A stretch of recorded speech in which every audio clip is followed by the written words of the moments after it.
Leadership Summit. I'm so excited you're here. And I just have to give you a little bit of history. And you're going to love this as we talk about being an entrepreneur. I woke up in the middle of the night on February 1st and had this fabulous idea. Because I had those reports that I do, and they're intense and they're awesome, and I use them in these big corporations, and I was given the ability. They go, okay, well, you got this special training, and they had given me a cool award about being Coach of the Year. They're like, you get it at a really discounted fee just so you can do it for the month. I'm like, oh my gosh, not can I go make money. How do I give this away? What do I do? And so 6 weeks later, we're here in this room. Isn't that awesome? So one, I just want to say thank you for all of those people who helped me. There were so many of them, and I just want to thank you so much. And thank you for Anne Marie and Molly for saying on February 1st at noon, okay, great, let's do it. And I want to thank Mars Hill Church for, hey, can I have this big event there? They're like, okay, we love women, let's do it. I'm like, okay. So basically, that's how we got here today. And so I'm really happy you're here, and we are going to have a really great time. So I'm going to do a little introduction just to give you a little taste of the day. And then we're going to have you do a little icebreaker. And then we're going to get right into the first part of that report. Then Molly Wilmot from Pinks. Did you love your breakfast? Was that amazing? Amazing. And then we're going to do the second part of the report. We're going to have a wonderful lunch, and then Anne-Marie Fayola is going to speak to us. So we've got a really jam-packed day, and I'm very, very excited that you're here. So did anyone look at the cover of The Economist? It says, gendercide. What happened to 100 million baby girls? This is a very, very sad place that we are in life right now. And it seems like as women, in America, we're getting all of these opportunities. But what I'm finding is that throughout the world, they're being, killed, aborted if they're not a boy, all sorts of terrible, terrible things. And yet here we are in America with all these amazing opportunities, and we're so tired we can't even think straight. Right? Can I get a Yahoo? Yeah. Right? And so what we want to do today is we have to take this seriously. And that we need to be the women that are leading. And you can lead in your home, you can lead in your business, but when I talk about leadership, and believe me, I coach some of the most amazing CEO-type leaders in this town. But I will tell you right now that it's about the circle of influence that you have. Leadership is not some big thing that only the cool people do.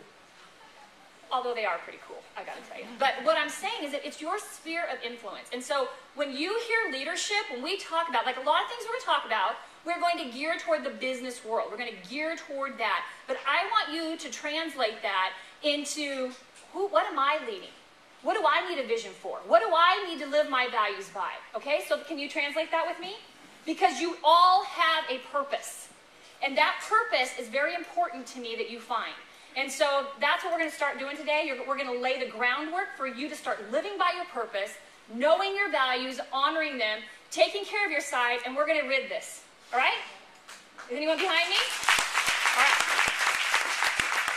That is ridiculous. So the beginning of the conversation, this is the goal for me, is that this, especially with your report, this is what I do in companies all over, and we spend days on this. We're going to give you like a little beginning of a conversation for this. We're going to open up so that you can start treating yourself better.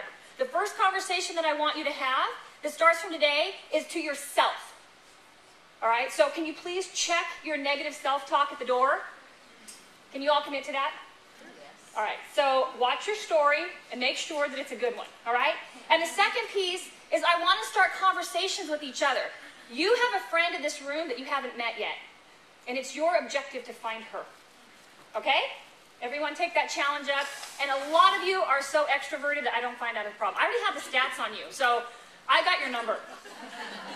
Okay, and then the second part is we are going to have a leadership about how do you get your group of peers together and learn from them? How do you begin opening yourself up?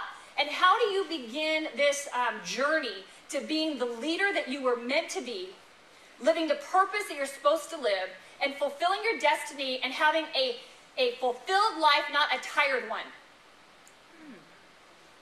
Is that a new concept? That you don't have to be tired all the time?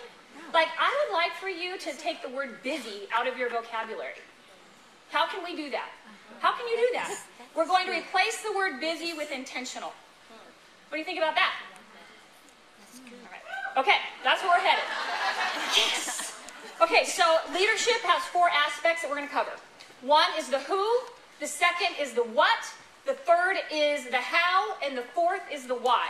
So right now, the who is you, and what it is about your character. And so everything we talk about today is really the cornerstone of it is your character and how you live. I love this quote by Abraham Lincoln. Nearly any man, or I'll change it to woman, nearly any woman can handle adversity. You guys all know that. But if you want to find out the true character of a woman, give her power. That's true. That's true. You really want to find what someone's about, you give them power. That's true. And you'll find out what they're really about.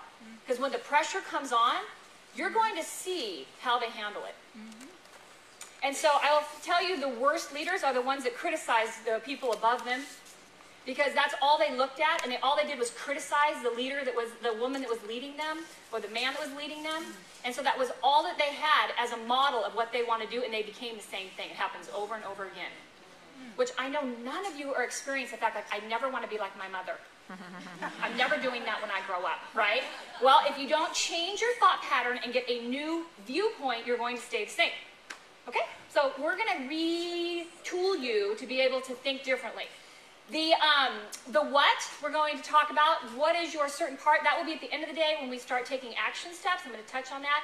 And the first thing we're going to do is we're going to start with the how, which is the disc. And before we do that, I would like you to, we're going to turn the lights up, and I'm going to have you introduce yourself around the table. And you each have less than 30 seconds to do so, which is actually enough time.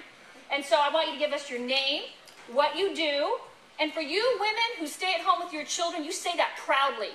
That is a wonderful thing. So anyone here that is leading your children, you proudly say, I raise my children with intention.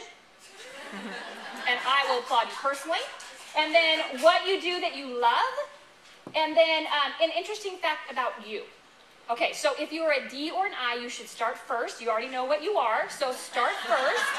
And S's and C's, you can say, I'm an S, I'll pass, but we have to go. Okay, you got 30 seconds each, let's do it.